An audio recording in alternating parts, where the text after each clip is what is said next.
அத்தியாயம் 18. விந்தை புரியும் ஒரு முஸ்லிம். பல வருடங்களுக்கு முன்பு நீ இருக்கும் இதே அறையில் ஒரு முஸ்லிம் என் முன் 4 அதிசயங்களை செய்து காண்பித்தான். ஸ்ரீ யுக்தேஸ்வர் என் புது விடுதிக்கு அவர் முதன்முதலாக வந்ததுமே மேற்கண்டவாறு கூறினார். செராம்பூர் கல்லூரியில் சேர்ந்ததுமே நான் அருகிலுள்ள பந்தி என்று அழைக்கப்படும் உணவு விடுதியில் ஓர் அறை எடுத்துக் கொண்டேன்.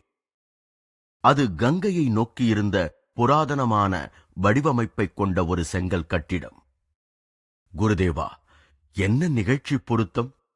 புதிதாக அலங்கரிக்கப்பட்ட இந்த சுவர்கள் ஞாபகங்கள் நிறைந்த அளவு உண்மையாகவே பழமையானவையா?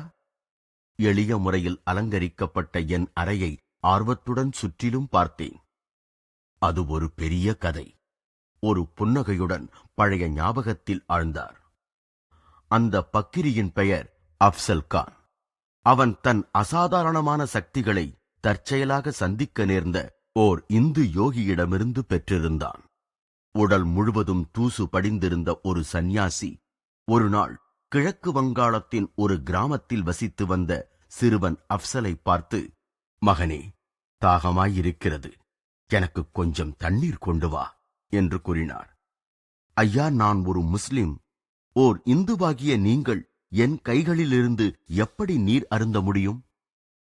என் குழந்தாய், நீ உண்மை பேசுவதைக் கேட்டு எனக்கு மகிழ்ச்சி உண்டாகிறது. தெய்வீகத் தன்மையற்ற பிரிவினைகளை உண்டாக்கும் சமூக பகிஷ்கரிப்பு விதிமுறைகளை நான் பின்பற்றுவதில்லை. செல், சீக்கிரம் எனக்கு தண்ணீர் கொண்டு வா. அப்சல் பக்தி கலந்த மரியாதையுடன் கீழ்ப்படிந்ததும் அந்த யோகியின் அன்பான பார்வை பரிசாக கிடைத்தது. உன்னிடம் முற்பிறப்புகளின் நல்வினை இருக்கிறது, அவர் கம்பீரமாக கூறினார். கண்ணுக்கு புலப்படாத மண்டலங்களுள் ஒன்றின் மீது உன் அதிகாரத்தை செலுத்தக்கூடிய ஒரு யோக வழிமுறையை நான் உனக்கு கற்பிக்கப் போகிறேன். உனக்கு கிடைக்கும் மகத்தான சக்திகளை தகுதியான காரியங்களுக்கே பயன்படுத்த வேண்டும். சுயநலத்திற்கு அவைகளை ஒருபோதும் பயன்படுத்தாதே. அந்தோ, பூர்வ ஜன்மங்களிலிருந்து கொண்டு வந்த சில அழிவு சக்திகளின் வித்துக்களையும் உன்னிடம் நான் காண்கிறேன். புதிதான தீய காரியங்கள் என்னும் தண்ணீரை பாய்ச்சி அந்த அழிவு சக்திகளை மேலும் முளைவிட்டு வளரச் செய்து விடாதே. உன் முந்தைய கர்ம வினைகள் எவ்வளவு சிக்கலாக இருக்கிறதெனில், நீ இவ்வாழ்க்கையின் யோக சாதனைகள் அனைத்தையும் மிக உயர்ந்த மனித நோக்கங்களுடன் ஒத்துப்போகும் அளவு பயன்படுத்தியே ஆக வேண்டும். ஆச்சரியத்தில் ஆழ்ந்திருந்த அச்சிறுவனுக்கு சிக்கலான யோக முறையை கற்பித்துவிட்டு அந்த யோகி மறைந்து விட்டார். அப்சல் தன் யோக முறைகளை 20 ஆண்டுகள் உண்மையுடன் பின்பற்றி வந்தான். அவனுடைய அதிசய ஜாலங்கள் பரவலாக கவனத்தை ஈர்க்க ஆரம்பித்தன. ஹஸ்ரத் என அவன் அழைக்கும் உடலற்ற ஆவி ஒன்று எப்பொழுதும் அவனுடன் கூடவே இருப்பதைப் போல் இருந்தது. கண்ணுக்கு புலப்படாத அது அந்த பக்கிரியின் மிகச்சிறிய விருப்பத்தையும் கூட நிறைவேற்றி வைக்க வல்லதாயிருந்தது. தன் குருவின் எச்சரிக்கையை அலட்சியம் செய்து அப்சல் தனது சக்தியை துஷ்பிரயோகம் செய்யத் தொடங்கினான். அவன் கையால் எந்த பொருளை தொட்டு திரும்ப வைத்தாலும் அது சுவடே இல்லாமல் மறையலாயிற்று.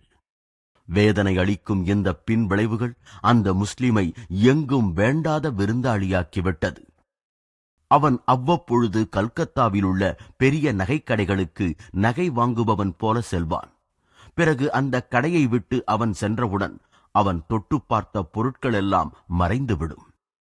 அவன் ரகசியத்தை தெரிந்து கொள்ளலாமே என்ற நம்பிக்கையினால் கவரப்பட்ட நூற்றுக்கணக்கான மாணவர்களால் அப்சல் அடிக்கடி சூழப்பட்டிருந்தான். அந்த பக்கிரி எப்பொழுதாவது அவர்களை அவனுடன் பயணம் செய்ய அழைப்பான். ரயில் நிலையத்தில் எப்படியாவது சமாளித்து ஒரு கற்றை டிக்கெட்டுகளை தொட்டு விடுவான். பிறகு அவற்றை எழுத்தாளரிடம் தள்ளி, நான் என் மனதை மாற்றிக்கொண்டு விட்டேன், இப்பொழுது இவற்றை நான் வாங்கப் போவதில்லை என்பான்.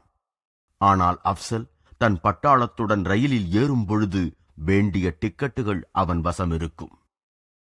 இம்மாதிரியான மோசடிகள் ஒரு தீவிர கண்டனக் குரலை எழுப்பியது. வங்காள நகை வியாபாரிகளும் டிக்கெட் விற்பவர்களும் அதிர்ச்சியுற்று நிலை குலைந்தனர். அப்சலை சிறைப்படுத்த விரும்பிய போலீசாரால் எதுவுமே செய்ய முடியவில்லை. அந்த பக்கிரி அவனை குற்றம் சாட்டக்கூடிய தடயத்தை, ஹஸ்ரத், இதை அப்புறப்படுத்து, என்று சும்மா சொல்லியே அழிக்க முடிந்தது. ஸ்ரீ யுக்தேஸ்வர் தன் இருக்கையிலிருந்து எழுந்து கங்கை நதியின் பக்கமாக அமைந்திருக்கும் என் அறையின் முன் பால்கனியை நோக்கி நடந்தார். திகைப்பை தரும் அந்த முஸ்லிமின் திருவிளையாடல்களைப் பற்றி இன்னும் கேட்கும் ஆவலில் நான் அவரை தொடர்ந்தேன். இந்த பந்தி வீடு முன்பு என் நண்பர் ஒருவருக்கு சொந்தமாயிருந்தது. அவர் அப்சல் கானுடன் பரிச்சயம் செய்து கொண்டதும் ஒரு நாள் அவனை இங்கு அழைத்து வந்தார். என் நண்பர் என்னையும் உட்பட அக்கம்பக்கத்தில் வசிக்கும் சுமார் 20 பேர்களை அழைத்திருந்தார். அப்பொழுது எனக்கு சிறு வயதுதான். இந்த கெட்ட பெயரெடுத்த பக்கிரியை பற்றி தெரிந்து கொள்ள துடிப்பான ஆர்வத்துடன் இருந்தேன். குருதேவர் சிரித்தார். நான் முன்ஜாக்கிரதையுடன் விலை மதிப்புள்ள எதையும் அணிந்து கொள்ளாமல் தான் சென்றேன். அப்சல் என்னை ஆராய்ந்து நோக்கினான். பிறகு கூறினான், உன் கைகள் வலுவுள்ளவைகளாக உள்ளன. கீழே தோட்டத்திற்கு செல். ஒரு மழுமழுப்பான கல்லை எடுத்து அதன் மேல் சாக்கு கட்டியால் உன் பெயரை எழுது. பிறகு அதை உன்னால் முடிந்த தூரம் வரை கங்கையில் எறிந்துவிடு. நான் கீழ்ப்படிந்தேன். தொலைதூர அலைகளில் அந்த கல் மறைந்ததும் அந்த முஸ்லிம் மறுபடியும் என்னிடம் சொன்னான், ஒரு பானையை கங்கை நீரால் நிரப்பி வீட்டின் முன்னால் வை. நான் தண்ணீர் பாத்திரத்துடன் திரும்பியதும், ஹஸ்ரத், அந்த கல்லை பானையில் போடு என்று அந்த பக்கிரி கத்தினான். அந்த கல் உடனே தோன்றியது. நான் பானையில் இருந்து அதை எடுத்து பார்த்தால் என் கையெழுத்து நான் எழுதிய பொழுது இருந்தபடியே தெளிவாயிருந்தது. அந்த அறையில் என்னுடன் இருந்த என் நண்பர்களில் ஒருவனான பாபு ஒரு பழைய கனமான தங்க கடிகாரமும் சங்கிலியும் அணிந்திருந்தான். அந்த பக்கிரி அதை அவசகுணம் போல் கையில் எடுத்து பார்த்து ரசித்தான். விரைவிலேயே அவைகளை காணவில்லை. அப்சல், நான் மிக மதிப்பு வைத்திருக்கும் குடும்ப சொத்தை தயவு செய்து திருப்பிக் கொடுத்து விடுங்கள். பாபு அழுது விடுவான் போலிருந்தது. அந்த முஸ்லிம் சிறிது நேரம் எதையும் பொருட்படுத்தாது மௌனமாயிருந்தான். பிறகு கூறினான், ஓர் இரும்பு பெட்டியில் 500 ரூபாய் வைத்திருக்கிறாய். அதை கொண்டு வந்து என்னிடம் கொடு. உன் கடிகாரத்தை எங்கு கண்டெடுக்க முடியுமென கூறுகிறேன் என்றான். கலவரமடைந்திருந்த பாபு உடனே தன் வீட்டிற்குச் சென்றான். சீக்கிரமே திரும்பி வந்து அப்சல் கேட்ட பணத்தை கொடுத்தான். உன் வீட்டிற்கு அருகாமையிலுள்ள சிறு பாலத்தின் அருகில் செல். ஹஸ்ரத்தை கூப்பிட்டு உன் கடிகாரத்தையும் சங்கிலியையும் கொடுக்கச் சொல்லி கேள் என்று அந்த பக்கிரி பாபுவுக்கு அறிவித்தான். பாபு உடனே வேகமாக வெளியே ஓடினான். திரும்பி வந்தபொழுது அவன் நிம்மதி நிறைந்த புன்னகை அணிந்திருந்தான். நகை எதுவுமில்லை. சொல்லியபடி நான் ஹஸ்ரத்தை அழைத்ததும் என் கடிகாரம் காற்றில் உருண்டவாறு என் வலது கையில் வந்து விழுந்தது.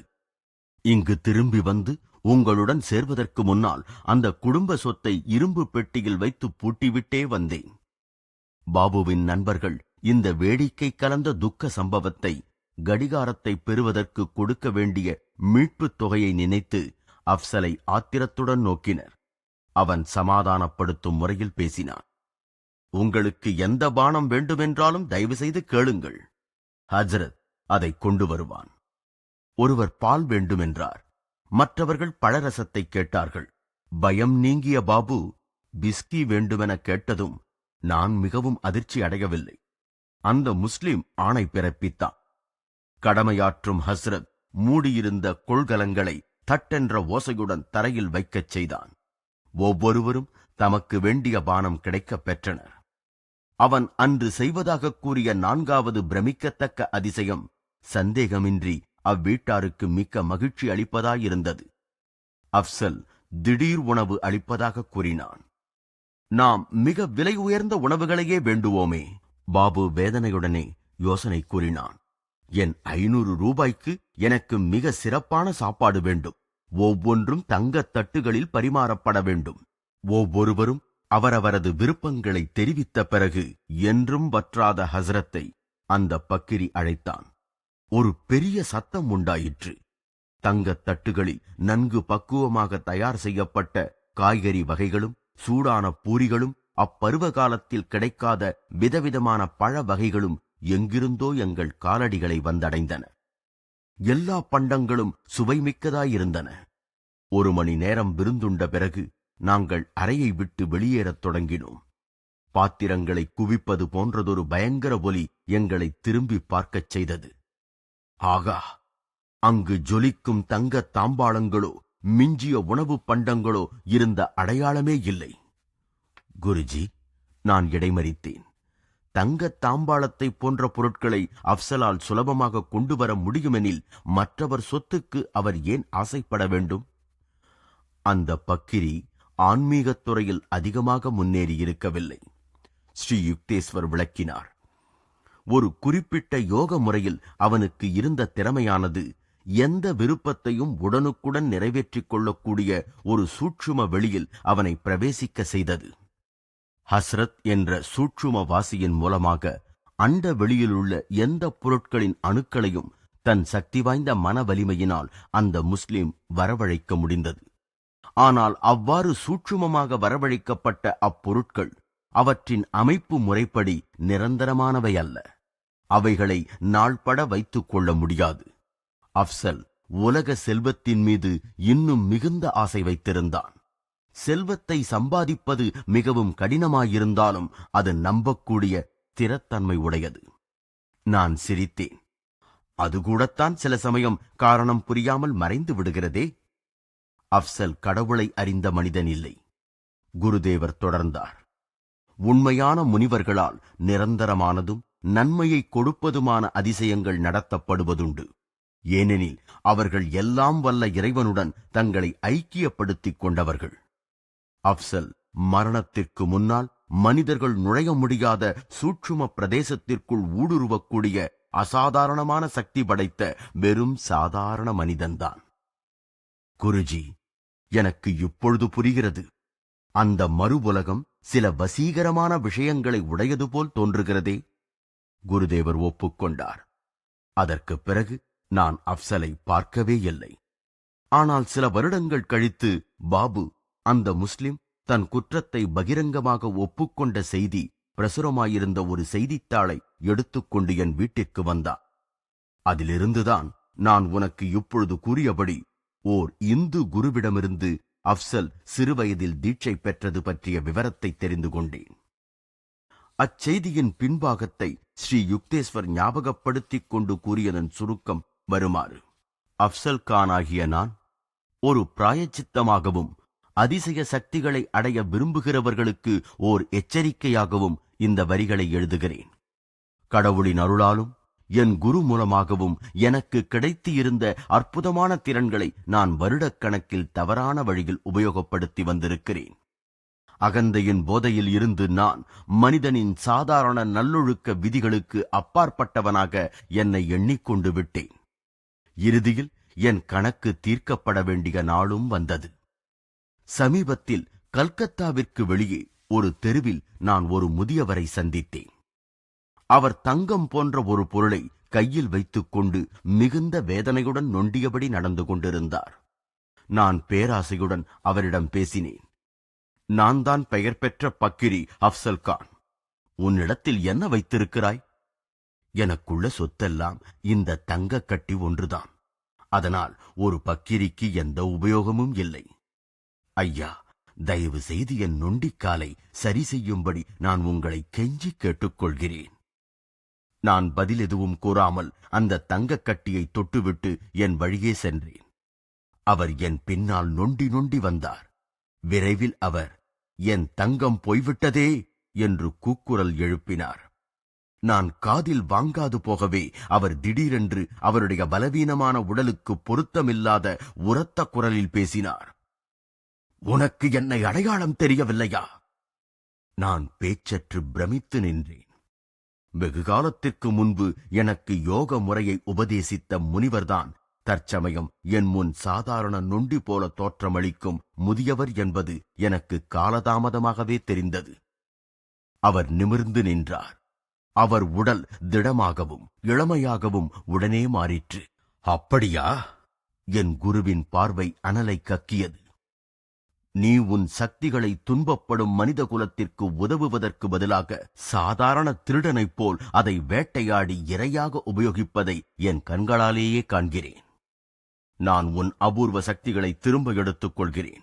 ஹஸ்ரத் உன்னிடமிருந்து விடுவிக்கப்பட்டு விட்டான். நீ இனி வங்காளத்தில் பேரச்சம் விளைவிப்பவனாக இருக்க மாட்டாய். நான் வேதனை குரலுடன் ஹஸ்ரத்தை அழைத்தேன். முதல் தடவையாக என் மனக்கண் முன் அவன் தென்படவில்லை. ஆனால் ஒரு கருந்திரை திடீரென விலகியது. நான் என் வாழ்க்கையின் தெய்வ நிந்தனையால் விளைந்த அவலத்தை தெளிவாகக் கண்டேன். என் குருதேவா, என் நீண்டகால மாயையை விலக்க வந்தருளியதற்கு நான் தங்களுக்கு நன்றி கூறுகிறேன். நான் அவர் காலடியில் விழுந்து விசும்பினேன். நான் என் உலக ஆசைகளை விட்டொழிப்பேன் என்று சத்தியம் செய்கிறேன். மலைச்சாரல்களுக்கு சென்று தனிமையில் கடவுள் மீது தியானம் செய்து என் தீய கடந்த காலத்திற்காக பிராயச்சித்தம் தேட முயல்வேன். என் குரு என்னை மௌனமாக கருணையுடன் நோக்கினார். உன் உண்மையான மனத்தை நான் உணர்கிறேன் என இறுதியாக கூறினார். ஆரம்ப வருடங்களில் நீ கண்டிப்புடன் கீழ்ப்படிந்ததாலும் தற்சமயம் நீ செய்த குற்றத்தை அறிந்து வருந்துவதாலும் உனக்கு ஒரு வரமளிக்கிறேன். உனது மற்ற சக்திகள் இப்பொழுது போய்விட்டன. ஆனால் உணவோ உடையோ தேவையெனில் இப்பொழுதும் ஹஸ்ரத்தை வெற்றிகரமாக அழைத்து அவைகளை கொண்டு வரச் செய்யலாம். தனிமையான மலைச்சாரல்களில் முழு மனத்துடன் கடவுளை அறிவதில் உன்னை ஈடுபடுத்திக் கொள். என் குரு பின்பு மறைந்து விட்டார். நான் கண்ணீருடனும் கடந்த காலத்தை நினைவூட்டும் எண்ணங்களுடனும் விடப்பட்டேன். உலகமே, நான் விடைபெறுகிறேன். அண்ட சராசரத்தின் அன்பனிடம் மன்னிப்பை தேடி செல்கிறேன்.